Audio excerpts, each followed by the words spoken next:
आप मुझे देख रहे हैं एमएनएस न्यूज लाइव पर। खबरों की शुरुआत करें इससे पहले एक नजर आज की हेडलाइंस पर।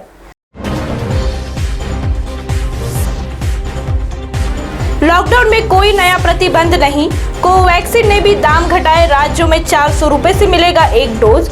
असम में फिर भाजपा, केरल में वाम मोर्चा।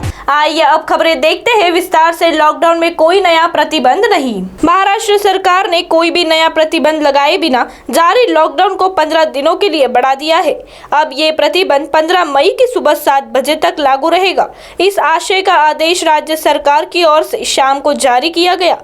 कोविड-19 के बढ़ते संक्रमण पर काबू पाने के लिए राज्य की ओर से यह कदम उठाया गया है। राज्य में सुबह 7 बजे से 11 बजे तक किराना, डेयरी, सब्जियों की दुकानें खोलने की अनुमति। शेष सभी गैर जरूरी सामान की दुकानें बंद रहेगी। होटल और रेस्टोरेंट खुले रहेंगे, लेकिन सिर्फ take away and home delivery की अनुमति होगी। दवा दुकानें यथावत पूरे समय के लिए खुली रहेगी। रात का कर्फ्यू जारी रहेगा। कार्यालयों में कर्मचारियों की उपस्थिति घटा दी गई है। विवाह और अंतिम संस्कार के लिए लोगों की उपस्थिति समिति ही बनी रहेगी। सभी प्रकार के समारोहों के आयोजन पर रोक रहेगी। सार्वजनिक यातायात व्यवस्था चालू रहेगी, लेकिन क्षमता से आधी सवारी का नियम। जिन शहरों में शहर बस सेवा चालू, वहां भी सिर्फ अत्यावश्यक सेवाओं के लिए लोगों के लिए अनुमति। एसटी की लंबी दूरियों की बसें करीब करीब बंद हैं। निजी बसों की जिला अंतर्गत सेवा जारी है। तो वहीं दूसरी ओर कोवैक्सीन ने भी दाम घटाए, राज्यों को 400 रुपए में मिलेंगी एक डोज। हैदराबाद की कंपनी भारत बायोटेक ने भी कोविड-19 के टीके कोवैक्सीन के दाम में कटौती का ऐलान कर दिया है। यह अब राज्यों को प्रति डोज 400 रुपए में देंगी। पहले उसने राज्यों के लिए कीमत 600 रुपए प्रति डोज तय की थी। इस आशय से घोषणा कंपनी ने गुरुवार को की। बता दें कि बीते दिन ही सीरम इंस्टीट्यूट ने अपने टीके कोविशील्ड के दाम राज्यों के लिए 300 प्रति डोज रुपए कर दिए थे। कंपनी ने ताजा घोषणा में कहा है, स्वास्थ्य प्रणाली के समक्ष चुनौती को देखते हुए हमने राज्य सरकार को टीका 400 रुपए प्रति डोज की दर से उपलब्ध कराने का निर्णय किया है। कंपनी ने देश में इस समय महामारी की गंभीर स्थिति को लेकर चिंता जताई है।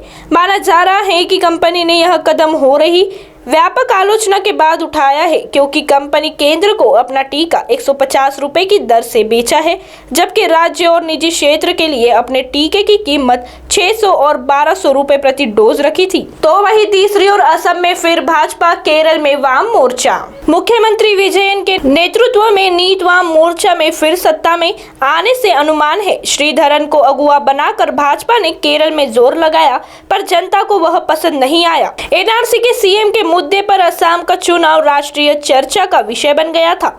इस राज्य में भाजपा फिर सत्ता में आने के संकेत एग्जिट पोल से मिलता है। कोविड महामारी के कहर के बीच हुए 5 राज्यों के विधानसभा चुनाव आज संपन्न होने के बाद आए एग्जिट पोल में पश्चिम बंगाल में फिर से ममता बनर्जी की तृणमूल कांग्रेस की सत्ता में वापसी का अनुमान है। तमिलनाडु में अन्ना द्रमुक के सत्ता विरोधी लहर के चलते सत्ता गंवाने का अनुमान है, जबकि असम और केरला में भाजपा और वाम मोर्चा के सत्ते के कायम रहने का अनुमान है। सिर्फ पुडुचेरी में कांटे की टक्कर नजर आ रही है। विधानसभा चुनाव का परिणाम 2 मई को आना है। अब आप हमारे चैनल को ऐप पर भी देख सकते हैं। प्ले स्टोर में जाकर एमएनएस हिंदी लिखिए और ऐप डाउनलोड कीजिए। साथ ही साथ आप हमारे फेसबुक पेज को भी लाइक कर सकते हैं और उन पर भी खबरें देख सकते हैं। लिंक है ट्विटर, इंस्टाग्राम पर भी आप हमारे खबरों को देख सकते हैं। आप हमारे चैनल को यूट्यूब पर भी देख सकते हैं और इसे यूट्यूब पर सब्सक्राइब करना ना भूले। फिलहाल वक्त तो चला है एक ब्रेक का। ब्रेक से लौटने के बाद देश और दुनिया की तमाम खबरें देखने के लिए जुड़े रहिए हमारे साथ एमएनएस न्यूज लाइव पर। नमस्कार।